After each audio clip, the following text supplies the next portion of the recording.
మన VVIT university absolute discipline, absolute education.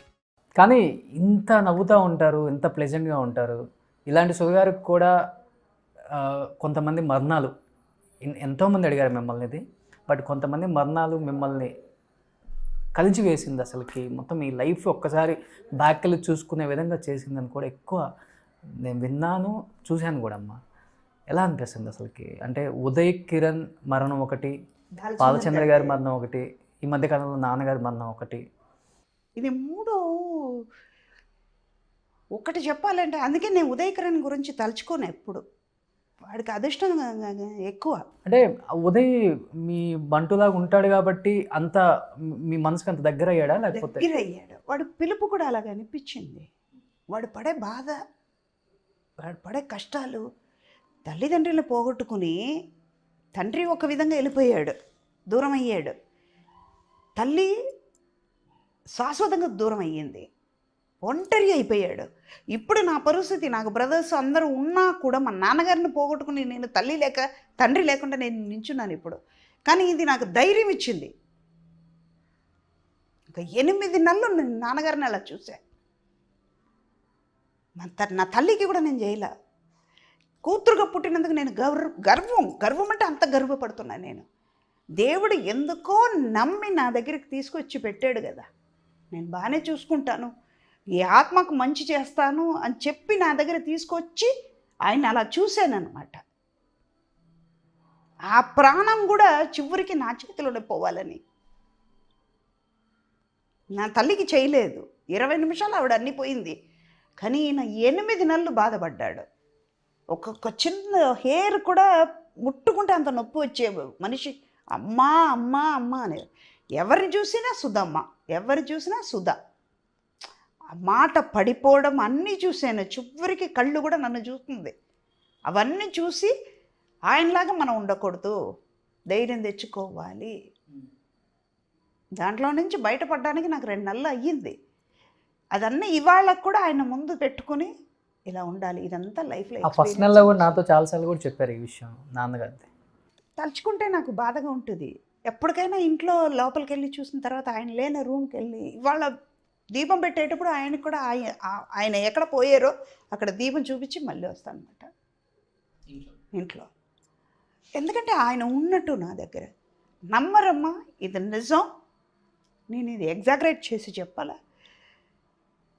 Picture తగ్గడానికి కారణం నేనే. ఇవాళ డబ్బు వస్తుంది, మా నాన్న రాడుగా, మా అమ్మ రాదుగా. నాకు ఓపిక ఉన్నంత వరకు నేను చేస్తా. మా నాన్న ఇప్పుడు కోట్లు వచ్చినా కూడా మా నాన్న రాడు నాకు. ఆయన అలా చూసుకోవాలి. ఆయన బాధపడుతున్నాడు. నా మీద నమ్ముకుని నా దగ్గరికి వచ్చారు. 5 కొడుకులు ఉన్నా కూడా వాళ్ళు వచ్చి చూసి వెళ్ళారు. అయినా నా దగ్గర ఉన్నారంటే నా మీద నమ్మకంతో దేవుడు పంపించాడు. ఈ ఆత్మను మంచిగా చూసి పంపించాలి. ఆయన ప్రాపర్టీ అదే, ఆయనకే ఇవ్వబోతున్నా. కానీ ప్రతి క్షణం ఆయన పోతాడు. ఆయన చావుని నేను కళ్ళారా చూస్తానని తెలిసి కూడా నేను చేశాను. ఒక కూతురుగా నా బాధ్యత ఏంటో అన్ని తీర్చుకున్నాను. అది నేను ఇప్పుడు 3 నెలలు అవుతుంది. ఆ 8 నెలలు ఆయన పడుకున్నప్పుడు నేను వచ్చిన పిక్చర్లు పోగొట్టుకునేది చాలా ఉన్నాయి. దానికి రెట్టింతలు నాకు ఇప్పుడు వస్తున్నాయి. చెయ్యలేనికి టైం దొరకలే నాకు. కానీ అయినా ఆయన బ్లెస్సింగ్ నాకు ఎప్పుడు ఉండాలి అని కోరుకుంటా. అది ఒక్కటి, అది పోదు. ఉదయ్ కిరణ్ సంగతి ఏంటంటే వాడిని నేను ఒకవేళ దత్తు తీసుకుని ఉంటే అమ్మ, అంటే ఇది చెప్పే ముందు ఒకటి, సినిమా ఆఫర్లు లేక ఉదయ్ చనిపోయాడంటారా? మానసికంగా ఇబ్బందులు పెడితే చనిపోయారంటారా? మానసికంగా ఇబ్బంది పెట్టుంటారు. అది ఎవరైనా నేను పాయింట్ చేయలేను. కానీ అదే నేను చెప్పేది ఏంటంటే కొంతమందికి బయటపడతారు, కొంతమంది లోపల పెట్టుకుంటారు. మా నాన్న ఉన్నప్పుడు మా బ్రదర్స్ అందరినీ తిట్టేదని, ఎవరు రావట్లేదు, ఎవరు చూసుకోవట్లేదని. కానీ ఒక్కసారిగా ఆయన పోయిన తర్వాత నేను నిర్గదిగా ఉన్నాను. తోడు అది ఎవరు వెళ్ళారు ఆయనతో పాటు. అది ఎక్స్పీరియన్స్ ఇస్తుంది. నేను అనుభవించే శోభ వాడు అనుభవించి ఉంటాడు. ఎంత బాధపడ్డాడు ఆ పిల్లోడు. ఒక సూసైడ్ అనేది ఒక క్షణం తీసుకునే డిసిషన్ అది. కొంతమంది ఎంత కౌన్సిలింగ్ ఇచ్చినా కూడా ఈ మనసులో ఉన్నది బయటకు వస్తేనే కానీ, వాళ్ళు కౌన్సిలింగ్ ఇచ్చినంత వరకు బాగానే ఉంటుంది. మనం బతకాలా, ఎవరి కోసం బతకాలి, ఏముంది, పోతే పోని, ఏ ప్రాబ్లం ఉండదు కదా, ఎవరితోనో ప్రాబ్లం ఉండదు కదా, ఎవరిని ఫేస్ చేయక్కర్లేదు కదా. ఆ స్థితికి వచ్చేస్తాం అన్నమాట. దానివల్ల అయ్యి ఉంటుంది. లాస్ట్ స్టేజ్లో కలిసాడమ్మా మిమ్మల్ని? కలవలేదు కదా. ఫోన్ చేస్తే ఫోన్ ఎత్తాడు, వాళ్ళ మేనేజర్కి ఫోన్ చేస్తే సరిగా సమాధానం లేదు. మా హెయిర్ డ్రెస్సర్ని కూడా వెళ్ళి చూడమన్నాను, పలకరించడే, లేడు లేడు లేడు. లాస్ట్ 3-4 months అసలు కనెక్షన్లే లేకుండా పోయేది. ఒక్కవేళ దేవుడు ఎందుకు ముందు తీసుకెళ్ళాడంటే, ఒకవేళ నేను దత్తి తీసుకుని ఉంటే ఈ పుత్రశోకం నేను అనుభవించేది అన్నేమో. మీరు ఫిక్స్ అయ్యారు తీసుకుందామని? పేపర్స్ అన్నీ కూడా రెడీ అయింది కదా. వాడి ఏజ్కైనా పర్వాలేదు, మేజర్ అయినా కూడా పర్వాలేదు. నా ప్రాపర్టీ వాల్యుయేషన్ అంతా పెట్టేసి లాయర్ని పెట్టి ఇంకా 2 monthsలో దత్తు తీసుకుందాం అనుకుంటున్నాను. వాడు సిద్ధమయ్యాడు. 3 monthsలో అన్నీ జరిగిపోయినాయి. ఆ తర్వాత అన్ని కనెక్షన్ కట్ అయిపోయి, దేవుడు అందుకే పెట్టుంటాడేమో, అందుకే దత్తొద్దు, ఒక కారణం, రీజన్ ఉంది.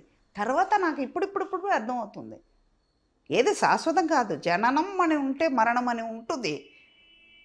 ఒంటరిగానే వచ్చి ఒంటరిగానే పోతావు. అందరూ సౌందర్య అమరు కాదు, ఇద్దరు కలిసే పోతావు. అనేది ఎవరికో లక్షల్లో ఒకరికి రాసి ఉంటుంది అంతే. గుర్తుంటారు దేవుళ్ళు వాళ్ళు. కానీ వీడి విషయంలో ఏమైంది, వాడు పోవడం వల్ల వాడు ఒకవేళ నాకు తలకరువి పెట్టే ముందు వాడిపోయాడు కదా, అది నేను తట్టుకోగలుగుతానా? అందుకే వరకు వచ్చి ఆపేసి దేవుడు వాడిని తీసుకెళ్ళిపోయారు. అంటే లాస్ట్ టైం కూడా చనిపోయే ముందు మీ దగ్గరకు వచ్చి కాళ్ళు పట్టుకుని కూడా ఏడ్చాడు. అమ్మా నేను ఒంటరి అయిపోతున్నానమ్మా, ఎందుకురా నువ్వు వచ్చేరా, ఇంట్లో ఉండరా, ఎక్కడ పోతావు నువ్వేం పిక్చర్ చెయ్యక్కర్లా, ఏదో బిజినెస్ పెట్టేస్తా, చూసుకో, పిక్చర్స్ వద్దు, ఏం వద్దు. సాక్షి చలపతిరావు గారు ఉన్నారు, అంత బాధపడ్డాడు పాపం. అదేనండి, ఒక ప్రాబ్లం రావచ్చు పోవచ్చు, ప్రాబ్లమే లైఫ్ అయితే విరక్తి వచ్చేస్తుంది. ఎక్స్ట్రీమ్ లెవెల్కి వెళ్ళిపోయాడు వాడు, చిన్న వయసు. ఒక్కసారిగా డెడ్ బాడీ చూసినప్పుడు ఏమనిపించింది? బాడీని చూడలేదుగా, నేను పంపించలేదు కదా వీళ్ళు, నాగార్జున గారు. ఒక లైలా కోసం షూటింగు, ప్యాకర్స్ అండ్ మూవర్స్ వాళ్ళు షూటింగ్లో, శంషాబాద్ దగ్గర షూటింగ్లో ఉన్నా నేను. నాకు పొద్దునే తెలియదు అది. Morning as it is 8 o'clock నేను వెళ్ళిపోయాను లొకేషన్కి. కొంతసేపట్లో న్యూస్ వస్తుంది, మా హెయిర్ డ్రెస్సర్ చెప్తున్నాడు, అక్కడ మేనేజర్ వాళ్ళు మాట్లాడుకుంటే విన్నాను అనమాట. ఉదయకరణ చెప్పాను. టీవీ చూడలేదు, పేపర్ చదవను నేను ఎక్కువ, నాకు తెలియదు, వీళ్ళు ఎవరు నాకు చెప్పలేదు. హెయిర్ డ్రెస్సర్ని అడిగితే, అవునమ్మా నిన్న సూసైడ్ చేసుకున్నాడంట. అరే మనకు చెప్పలేదు ఏంట్రా అని. ఈలోపు నాగార్జున గారు మేనేజర్కి ఫోన్ చేసి చెప్పారంట, తన్ని పంపించకండి, చాలా ఎమోషన్ అవుతుంది తను, మీరు పంపించకండి తన్ని. పంపించలేదు వాళ్ళు, షూటింగ్ ఉందని. షూటింగ్ చేయలేకపోతున్నాను నేను. ఈవినింగ్ కాండోలెన్స్ మీటింగ్కి వచ్చి తట్టుకోలేక వాడు ఫోటో చూసి ఒక్క మాట అడిగా. ఇది మా మదర్ నేర్పించింది. ఏదైనా చెయ్యలేను అంటే ఎందుకు చెయ్యలేను అని ఒక మాట అడుగు. చెయ్యలేను అన్నది వెనకెళ్ళిపోతుంది, ఎందుకు అనేది ముందు నిలబడిపోద్ది. నీకు చేస్తానని వచ్చేస్తుంది. వాడిని ఒకే మాట అడిగా, ఎందుకు చావాలనిపించిందిరా నీకు? వాడు ఎందుకు చావాలని అనుకుని ఉంటే బయటకు వచ్చేవాడు కదా. వాడికి ఎందుకు అన్నది రాలేదు, చావాలి అన్నది మాత్రమే ఉండిపోయింది వాడికి. ఇప్పుడు మా నాన్నగారిది 87 years, ఆయన బాధపడ్డారు, అన్నీ చూసారు, వెళ్ళిపోయింది. ఆయన ఎప్పటికైనా ఈ బాధల నుంచి వెళ్ళిపోవాలనే కోరుకునేదాన్ని, బాధపడకూడదు అని అనుకునేదాన్ని. ఎందుకంటే ఆయన హెల్త్ ఇష్యూ, ఇది ఏజ్. కానీ వీడిది అలా కాదు కదా. అలాంటిది బాలచంద్ర గారు ఏంటంటే ఒక్క క్షణం మనిషి కూర్చోడు. ఆయన అటు ఇటు తిరుగుతూనే ఉంటారు. అలాంటి వారు ఒక్కసారిగా హాస్పిటల్లో పడిపోయేది. ఆ మానిటరు, ఆ ట్యూబు, ఆక్సిజన్ పైప్ అన్నీ చూసేటప్పటికి తట్టుకోలేక నేను వచ్చానన్నమాట.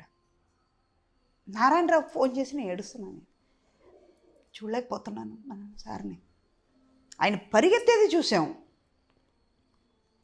నాకు ఇవాళ నేను నడుస్తున్నాను, ఇవాళ నేను సంపాదిస్తున్నాను.